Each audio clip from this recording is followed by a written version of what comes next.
The approach of Daniel Walden's 90th birthday makes this a good time to sit down and preserve a record of his remarkable life. I'm Martha Freeman. I've been Dan's friend and neighbor in State College, Pennsylvania for 17 years.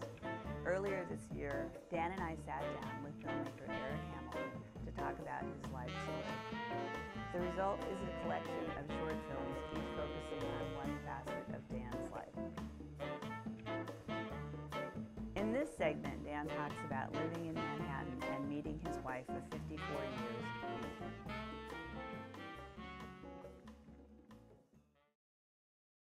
So what about your romantic life? Like, there you were, this young man, all these years, there must have been women.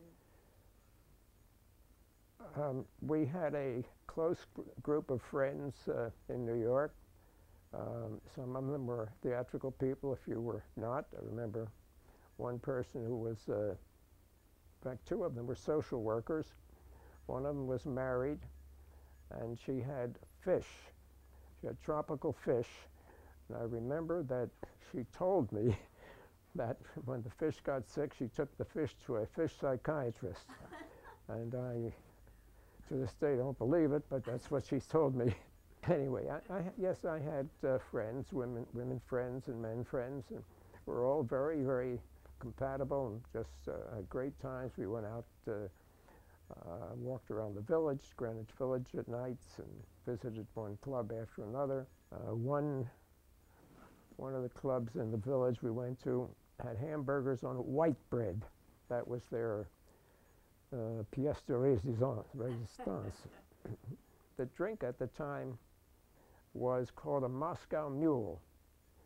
The bars had copper cups in the cold compartment. They take that out. The drink consisted of about a jigger and a half of vodka, and then some ginger beer, which is not beer, it's a ginger ale, and some lemon juice, I guess, sweetened lemon juice, and some ice, and then they mix it, and that was it, in this copper cup, and that was a Moscow Mule, that's what it was called. And did you like it? Yeah, I liked it very much at the time. Almost never have anything except maybe a glass of wine here and there. But no, I don't drink any hard liquor much for many years. But back in those days, I was young. Right. In the 1950s, I was living at on 49th Street between 5th Avenue and 6th Avenue. First floor was Q Lung Chinese restaurant, and the maître d' in the restaurant was also the man to whom you paid the rent. When I moved into the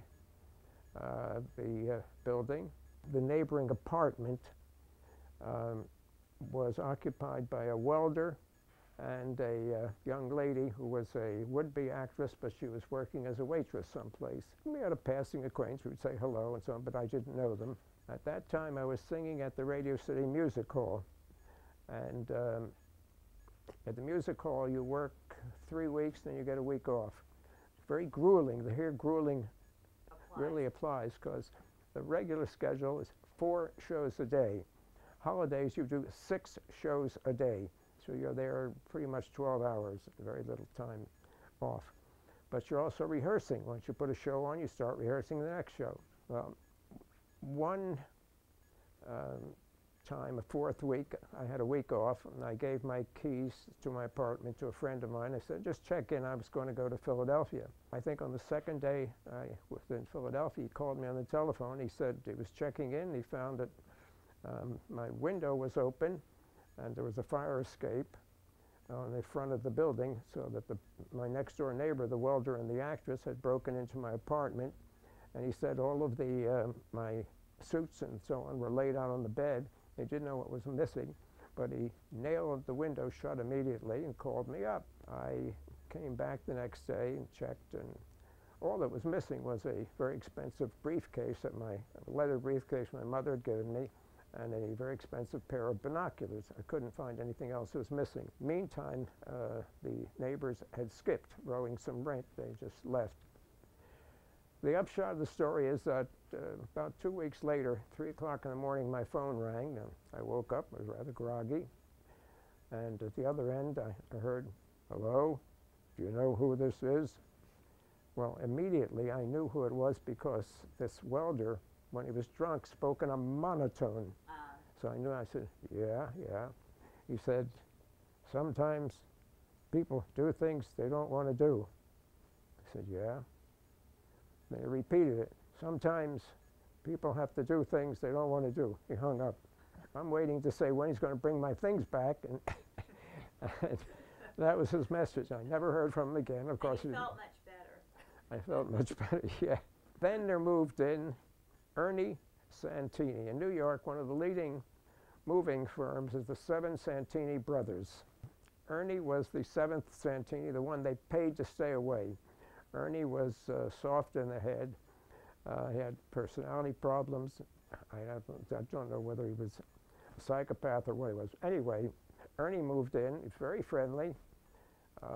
First day or two, he knocked on my door, and I opened it, and there was Ernie with a tray of baked apples. Front of the building was a deli. He had gone and bought a dozen baked apples and then rebaked them. So these were squishy baked apples. And he said, "Would you like one?" So I took one for politeness sake. "Thank you, Ernie." Then the next day, he knocked on the door again. I opened it. There was Ernie. He said, "Would you like to see my apartment?" So being polite, I said, "Sure, of course." So I went in, and it was an incredible sight. He knew nothing about electricity. He had an electric cord plugged into another electric cord and up along the wall, and then hanging one across the room like this. He had to stoop down to get across the room. And he said, "Come over here." So I got through the room with him.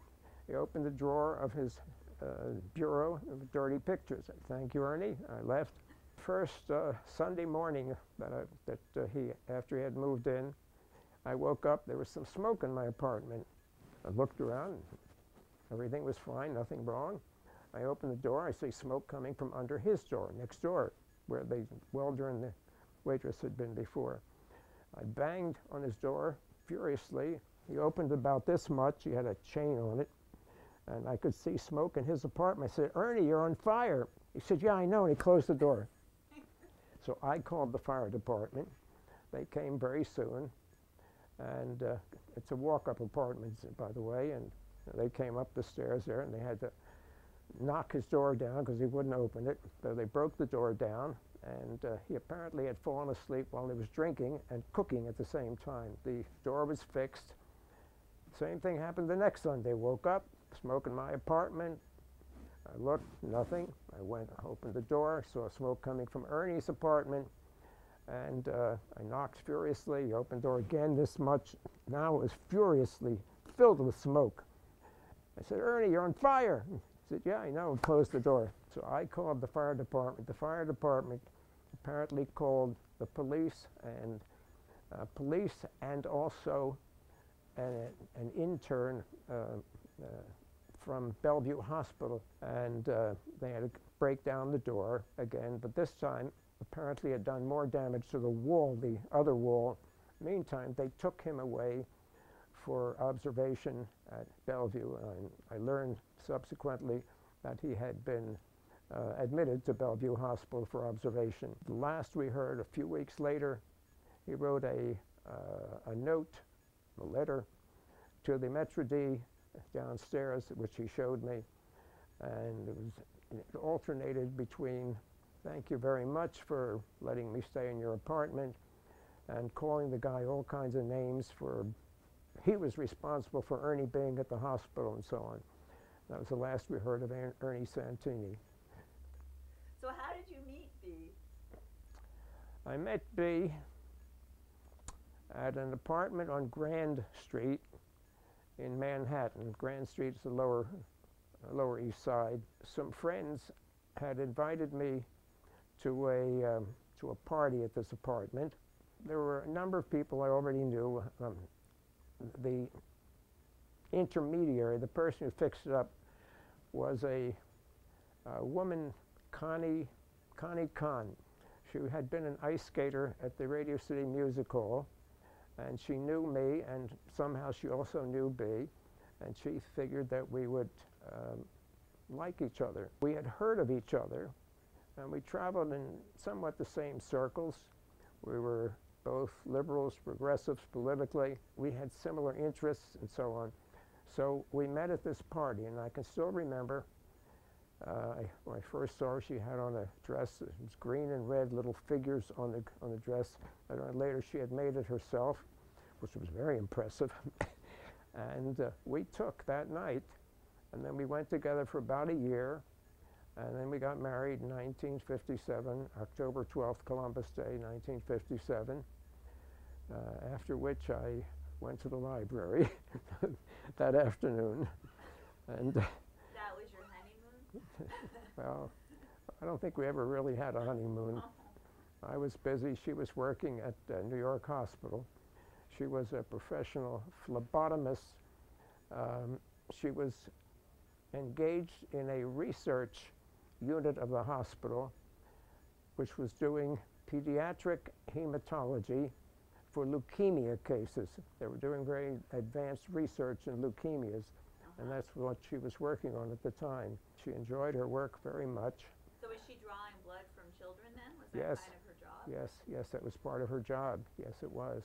She liked her job very much. And really, in those days, we're talking about 1957, 58, 59, 60, somewhere through there, she was really the mainstay of the household.